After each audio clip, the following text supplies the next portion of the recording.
सत्साहिब। अब सत्संग का ये दूसरा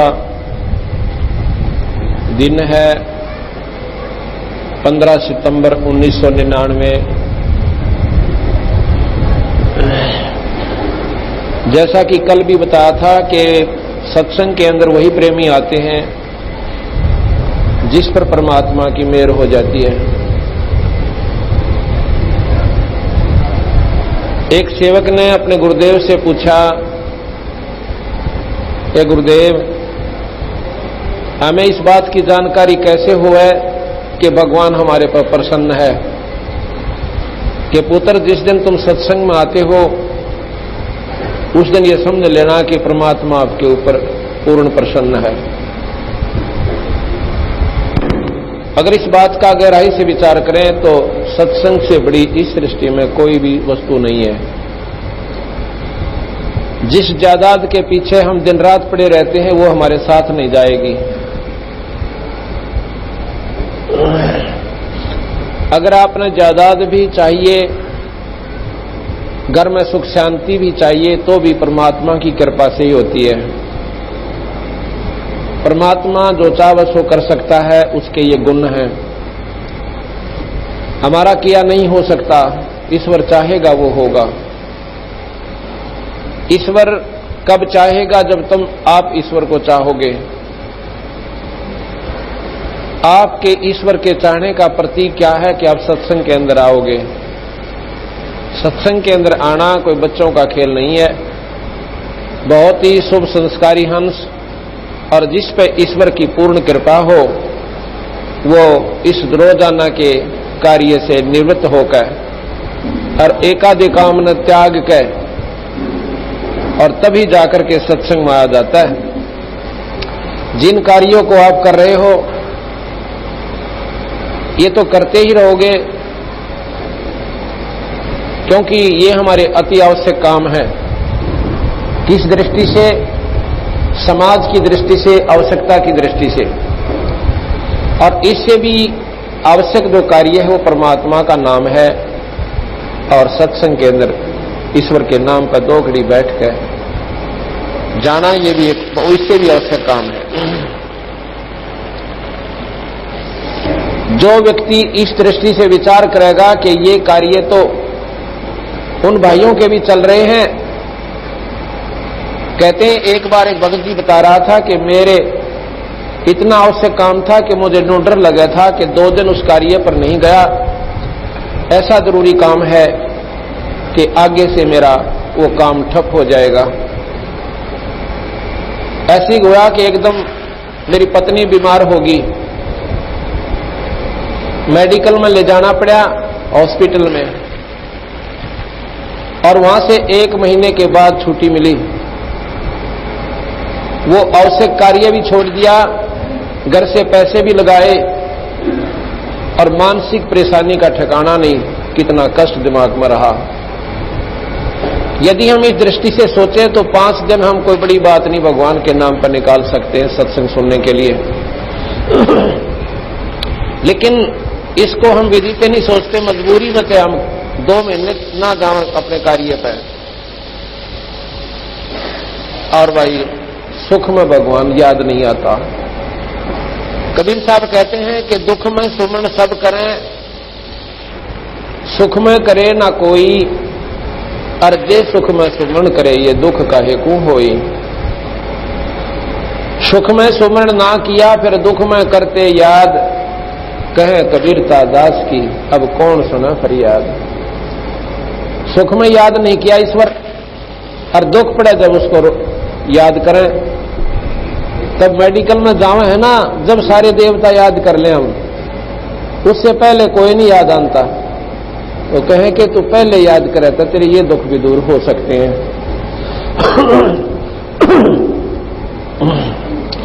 तो आज जो हमने कल आपको बताया था कि आज हम आपको एक अनमोल कथा सुनाएंगे जो आज तक आपने सुनी नहीं थी।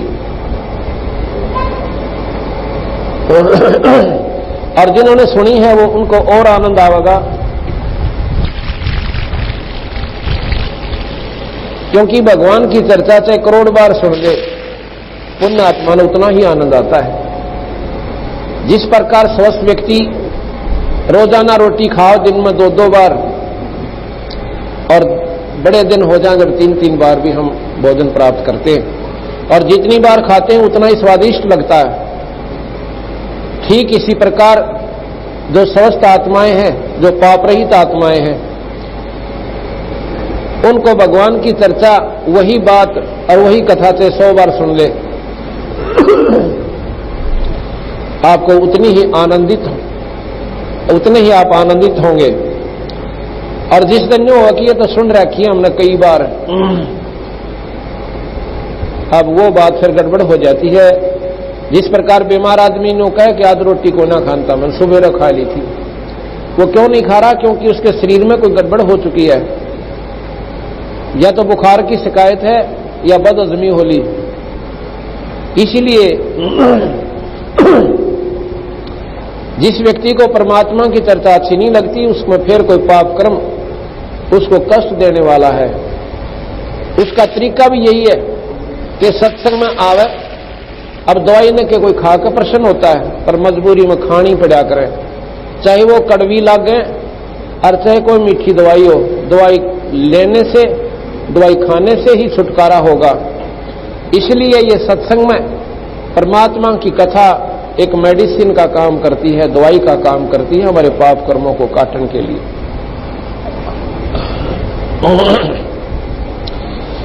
जैसा कि कल बताया था आपको कि हम कितने दुखी हैं यहां पर। किसी भी व्यक्ति से आप मिलकर देख लो, ऊपरले से मन ते दबले कह दे क्या हाल है भाई, वो कहेगा मौज हो रही है, आनंद हो रहे से, ठीक ठाक दी। जैसे कोर्ट के अंदर कचहरियों में जब 2 रिश्तेदार मिलते हैं और मिलते ही एक स्वाभाविक हमारी आदत बन गई, और जी सुनाओ क्या हाल है, वो प्रति उत्तर देता है हाथ मिला के, बस मौज हो रही है, सब ठीक ठाक। मौज का और कचहरियों में कोई सा भी मेल नहीं है। कचहरियों में, कोर्ट में वो प्राणी जाता जो कति तंग आ लेता है। इतना दुखी जीव उस कचहरियों में और हॉस्पिटल में जाता है। हॉस्पिटल में मिलते हैं तो भी क्या हाल है, अकमौज है, बस एक कहते हैं तो वहां भी कहते हैं क्या हाल है, बस ठीक ठाक दी, मौज है। बस एक पुत्र है वो बीमार हो रहा था एक लड़का से, और बच्चे भरोसा है, फिर मौज का है कि गरीबदास महाराज कहते हैं ये संसार समझदा ना ही, कहंदा शाम दोपहरे नू जेठ की धूप जड़े अरनो कहना ठंड सी है। इतने बूंदे कष्ट को, इतने दुखों को हम झेलते हुए और फिर भी ये कहते हैं मौज हो रही से। क्यों कहते हैं? क्योंकि हमने इन दुखों को सहन करने की आदत बन गई और समाधान कुछ होया को नहीं। स्वर्ग में हम गए, इंद्र और इंद्राणी हम बन लिए कई बार। गरीबदास जी महाराज कहते हैं जितने भी ये प्राणी हैं, कीड़ी से लेकर हाथी तक और मनुष्य की तक गिनती क्या, ये सभी प्राणी कई बार इंद्र की पदवी पर भी स्वर्ग के राजा भी रह चुके, पृथ्वी के राजा भी रह चुके। अरबों खरबों असंख्यों युग हमने हो लिए यहां पर भ्रमते और भटकते न। ये जन्म मरण नहीं मिटता, और जन्म मरण मिटे बिना यह बीमारी कटे ना। और जन्म मरण की बीमारी ना ब्रह्मा काट सके, ना विष्णु काट सके, ना शिव काट सके, ना माता काट सके। ये पुराण मेरे पास रखे हैं, इनके इतिहास है 3-4 महाशक्तियों के। ये यहाँ की सुप्रीम पावर है माता ज्योत निरंजन, जो निराकार शक्ति है। माता ब्रह्मा विष्णु महेश, ये आपके जन्म मरण नहीं मिट सकते। बाकी आप जैसे शुभ कर्म, जैसे इन्होंने गीता जी में और पुराणों में, शास्त्रों में जो ज्ञान अपने संतों द्वारा दिया है, इसका अनुसरण करोगे, रामायण महाभारत में जो इन्होंने उदाहरण दिए हैं, अगर ऐसे तुम रहोगे, रहनी करनी करोगे, तो तुम्हें स्वर्ग प्राप्ति हो जाया करेगी। लेकिन स्वर्ग ज्यादा हो जाएगा, नरक कम भोगना पड़ेगा। उस विधि से अगर तुम करोगे, इतना राहत आपको ये जरूर दे सकते हैं। कंस जैसे राक्षस को ये मार सकते, पापियों का ये नाश कर सकते हैं, लेकिन आपका जन्म मरण नहीं मिटा सकते। गीता जी हमारा मुख्य शास्त्र है और गीता जी में साफ कहा है कि भाई अर्जुन, ये जन्म मरण का बखेड़ा मिटे को नहीं। ये मत समझना कि ये राजा लोग जो तेरे सामने खड़े हैं, जिनको देखकर भाई और बंधुओं को तेरे में मोह उत्पन्न हो गया, ये जीव तो अमर है भाई, ये मरे को नहीं। और शरीर बदल लेंगे, 84 में जा सकते हैं, लेकिन दूसरा शरीर प्राप्त कर लेंगे, फिर भी ये कभी न कभी आपको मनुष्य रूप में भी मिल जाएंगे। इसका क्या तुम दुख मानता है? तो इस प्रकार गीता जी में भी यही लिखा है कि इस प्राणी का जन्म मरण नहीं मिटता। असंख्यों जन्म अर्जुन तेरे हो लिए, असंख्यों मेरे हो लिए। वही गरीबदास जी कहते हैं 30 करोड़ रामा अवतारी और सीता संग रहती नारी।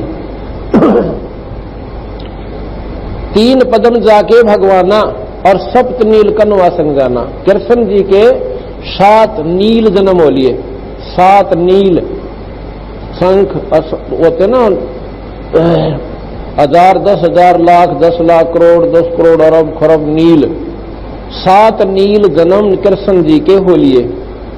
जब इन सभी परमात्माओं के जन्म मरण नहीं मिटे तो ये आपके जन्म मरण को नहीं मिटा सकते।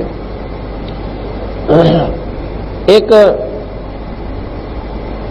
हैवग्रीव नाम का एक भक्त साधना करता है माता की।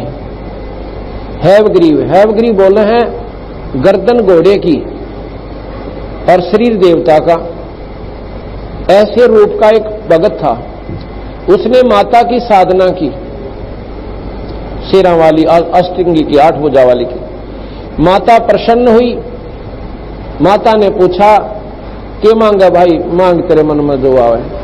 अकमाई मैं मरूं को ना, मैं मरूं नहीं, मुझे ऐसा वर दे। न बोली भाई इसने छोड़ के और मांग ले, इस पृथ्वी अब तेना राज चाहिए, राज दूं, और भाई और कुछ जावे तो वो ले ले, लेकिन जन्म और मरण ये खत्म यहां प्राणी का नहीं हो सकता। जो पैदा हुआ है वो मरेगा, और भाई जो मरा है उसका वो पैदा जरूर होगा। शरीर की भिन्नता हो सकती है कर्म अनुसार। मनुष्य 184 कुत्ते गधे सूअर भी बन सकते हैं, लेकिन ये हमारे बस का नहीं है। और गरीबदास जी महाराज क्या कहते हैं कि उत्पत्ति प्रलय मेटू खानी, ये जन्म मरण की बीमारी तुम्हारी मैं मिटा सकता हूं। अब शास्त्रों से ही ज्ञान हमने ब्रह्मा विष्णु महेश माता और ब्रह्म तक का हुआ। उनके गुणों का ज्ञान हुआ कि वो ऐसे कर सकते हैं जैसे बड़े बड़े उन्होंने सुख दिए अपने हंसों को जो उनके उपासक हैं, लेकिन वो जन्म मरण नहीं मिटा सकते। ये नियम है यहाँ का। और बंदी छोड़ का नियम है कि आपके जन्म मरण न मिटो। और कहां ले जाऊं? जैसे यहां से हम जाते हैं देव स्वर्ग के अंदर में देव शरीर मिलता है, और वहां पर देव होते हैं और देवियां होती हैं, उनकी पत्नियां, और फिर उनके पुत्र होते हैं। वहां पर ऐसे ही संसार है स्वर्ग में भी, लेकिन यहां से बहुत उत्तम स्थान है। वो यहां से करोड़ गुना सुंदर स्थान है, करोड़ गुना ज्यादा सुख है यहां से, करोड़ गुना। और सतलोक क्या है?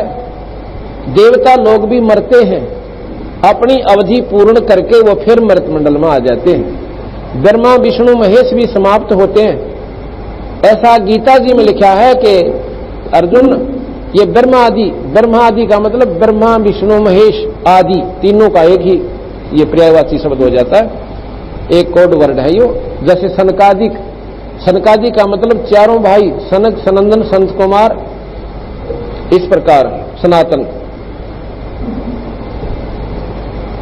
ये सब समाप्त होते हैं जब महाप्रलय होती है। ब्रह्मा विष्णु महेश भी नहीं रहेंगे, और फिर दोबारा सृष्टि रची जाएगी, तो दोबारा फिर ये जीव अपने अपने कर्म न लेकर और फिर शुरू हो जाएंगे, अरबों खरबों तक फिर चलती रहेगी। तो इसलिए बताया कि करोड़ वर्ष तो तुम राजा भी रह चुके यहां, यानी करोड़ जन्म में, और करोड़ जन्म तुम इंद्र रह लिए, कीड़ी से लेकर हाथी तक। एक बार मार्कंडे ऋषि एक कीड़ नाल यानी चींटी का समूह जो इधर उधर घूमती रहती हैं असंख्यों, उस चींटी के उस कतार जो आ रही थी जा रही थी वहां पर बैठा, और घंटों उनको ऐसा सूक्ष्म ध्यान से देख रहा। इंद्र जी ने मार्कंडे जी से मिलना था, वो आ जाता है। इंद्र भी काफी देर तक उनके पीछे खड़ा रहा। इंद्र ने पूछा, ए परवरदिगार, इन चींटियों में क्या देख रहे हो? कहते ये देख रहा हूं भैया कि ये चींटियां कितनी बार इंद्र रह चुकी हैं। तो कहता है महाराज जी, ये चींटी और इंद्र का क्या काम? अब यही तो मैं देख रहा था भैया। कहते हैं आपने क्या पाया कि इसमें इतने लंबे समूह में ये करोड़ों चींटी इधर उधर जा रही है ना, एक चींटी ऐसी है जो केवल एक बार इंद्र रही है, और बाकी तो कई बार इंद्र की पदवी भोग कर फिर गधे की चुनी में डाली। इंद्र का पसीने आ गए।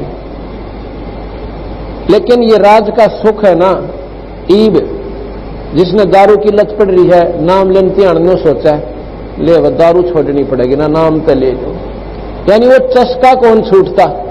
गधा बनना मंजूर, कुत्ता बनकर टिट्टी खाना मंजूर, पर यह बुराई ना छूटे। और थोड़ा सा सुख राज का। इंद्र का राज स्वर्ग का राज होता है। और बंदी छोड़ भगवान कहते रहे वो भी कुछ को ना। और तू यहां पर एक एमएलए बनकर एंडी पाक जा, सरपंच बने पाचा ने सोचा तेरे बराबर कोई भी कोई ना। ये तो अक्षीण सुख है। और जो असली सुख है वीरा वो सतलोक में है, उसका तुमने ज्ञान न को नहीं, क्योंकि ये शास्त्र यहां तक के सीमित कर दिए। सतलोक का ज्ञान न को नहीं। इस प्रकार जब महाराज ने गरीबदास जी ने यही बताने की कोशिश करी है कि भाई अब जैसे हम ये साधना करेंगे ना जो बंदी छोड़ भगवान कबीर साहब बताते हैं और गरीबदास जी बताएं, और ये सबसे आसान ना तपस्या करनी, ना इसमें कनागत काटने, ना इसमें पितर सिद्ध, ना देवताओं का प्रकोप रहे। एक ऐसा मंत्र देते हैं शुरू में हम, उससे सभी देवी देवता जो भी आपके ऊपर दबाव देते हैं, कोई पितर है, कोई प्रेत है, कुछ भी है, वो तो नजदीक नहीं आवे। और उस मंत्र की कमाई से आपके अर्थ, धर्म, काम और मोक्ष, ये चारों पदार्थ आपको यहां मिलने शुरू हो जाएंगे। इसके साथ साथ ये तो है आपको यहां का सुख, जिस सुख को आप कभी मंदिर में ढूंढो, कभी तीर्थ पर जाकर खोजो, या किसी पाठ के माध्यम से खोज रहे हो, या व्रत के माध्यम से वो सुख पाना चाहते हो, आपको वो नहीं मिलता। इस मंत्र से आपको वो सबसे पहले वो सुख मिलेंगे। फिर आपका दृढ़ विश्वास होगा इस भगवान के चरणों में, कबीर भगवान के चरणों में। ये पूर्ण परमात्मा है कबीर साहब, पूर्ण ब्रह्म है, अनंत कोटि ब्रह्मांड के भगवान है। और फिर हम यहां से इस साधना को करके एक नाम का जाप करना बस, और नाम के ही जाप से स्वर्ग जाया जाता है। और नाम के ही जाप से आप किसी भी विष्णु जी के जाप कर रहे हो तो विष्णु लोक में, और शिव जी का जाप करते हो तो शिवलोक में, कृष्ण का जाप करोगे ओम मंत्र तो ब्रह्मलोक में। उसके बाद अपने पुण्य खा के फिर वापस नरक भी भोगना पड़ेगा आपको। बंदी छोड़ भगवान कहते हैं जो हम मंत्र देंगे सतनाम, वो सतनाम का जाप करना होता है। कई अनजान कहते हैं कि सतनाम तो सतलोक को कहते हैं, तो तेरा भला ये सतनाम अलग चीज है, सतलोक वो स्थान है, और सतनाम के द्वारा स्थान पर जाया जाता है। तो इतने अज्ञान हमारे अंदर घर कर चुका है कि हम यथार्थ भक्ति का पता ही नहीं रहा। तो इससे हम कहां जाएंगे? सतलोक चले जाएंगे। सतलोक में क्या होगा? हमारा वहां पर ऐसे ही जैसे प्रक्रिया यहां पर है ना, मनुष्य हम पैदा हुए और फिर बेटा बेटी हो गए, रिश्तेदारी जुड़ गई, आपस में मोह ममता होकर हम बड़े प्रसन्न हुए बैठे हैं, और एक सेकंड के बाद पता ना के बिजली पड़ जावे और के गलत कहानी यहां परिवार पर हो जावे। और स्वाभाविक भी मान लीजिए हम धीरे धीरे यहां से शरीर त्याग कर जाएंगे समय अनुसार, तो भी एक दिन यहां से चला ही जाना है, चाहे बूढ़े होकर वृद्ध होकर हम शरीर त्याग गए। तो भी यहां पर रहना नहीं। और फिर गर्भ का दुख, और फिर तपतशिला के ऊपर जो निरंजन भून के खावा हमें वो दुख। यहां पर किसी का हाथ कट गया, किसी का कैंसर होगी, किसी की जोड़ा में दर्द हो रहा, किसी का बिजनेस ठप हो गया, किसी की खेती मर गई, किसी ने रपिए मार लिए जनता को, ना मुकदमा हो गया, कहीं पर लठबाज गया, लड़ाई होगी, कहीं पर राजाओं की आपस में खींचातानी, वहां दुनिया मर गई, किधर नहर में बस गिर गई। यानी इतने मुंडे कुकर्म के लोक में, इतने गंदे लोक में हम इतने राजी हुए बैठे। और सतलोक में जो प्राणी चला जाएगा उसका दोबारा मरण नहीं होगा। देख कमाल की बात, ये भी तो शास्त्र है, उसको पढ़ कर देखो। उन्हीं शास्त्रों को हमने सत्य मान लिया और इसको हम मानते नहीं। क्यों नहीं मानते? जब तक नहीं मानते जब तक इसकी जानकारी नहीं होगी। तो हम वहां सतलोक में जाएंगे, वो लोक कभी नष्ट नहीं होता, उसमें गया हुआ प्राणी मरता नहीं दोबारा, और वो ऐसा शरीर मिलता है, ना उसमें कष्ट होता है, ना वहां पर कोई दुख होता है, ना उसमें रोग लगे, और ना ही कोई मरे प्राणी और परिवार नो के नो। जो एक बार यहां की कमाई करके और सतलोक जोगी अधिकारी जो प्राणी हो जाता, सतनाम का जाप करके। सतनाम सतनाम ये जाप नहीं है कदे घर न जाकर तुम आप तो करने लग जाओ सतनाम सतनाम सतलोक चले जाएंगे, नहीं। वो सतनाम एक सच्चा नाम है। उस सच्चे नाम, वो नाम और है, वो केवल गुरु देता है। जिस गुरु को सतनाम का ज्ञान है, उसने उपलब्धि कर रखी है उस सतनाम का, और उस कनेक्शन जोड़ लिया उस ईश्वर ने, वो फिर अपने कनेक्शन से आपको कनेक्शन देगा, और तब आपकी कमाई शुरू होगी उस नाम के जाप में। इसके बाद आपको फिर सारनाम दिया जाएगा, और सारनाम के बाद जब आप निर्गुण उपासना के अधिकारी हो जाओगे, वो मार्ग बताया जाएगा, तो आप सतलोक चले जाओगे। दूसरा, सतनाम जाप करने वाले सारनाम प्राप्त प्राणी का दोबारा जन्म 184 का नहीं होगा। जिसको सतनाम सारनाम प्राप्त हो गया वो 84 में नहीं जाएगा, मनुष्य शरीर प्राप्त होगा। चाहे उसके करोड़ जन्म होना जब तक सतलोक नहीं जाएगा, चाहे उसके लाख जन्म हो और चाहे 4 जन्म हो, जब तक वो सार शब्द प्राप्त करने के योग्य नहीं होगा तब तक उसके जन्म मनुष्य के होंगे, और फिर वो 84 में नहीं जाएगा, फिर सतलोक जाएगा। इतना इस सार सतनाम और सारनाम प्राप्त प्राणी को ये एक अनमोल अवसर, अनमोल लाभ उसको प्राप्त होगा।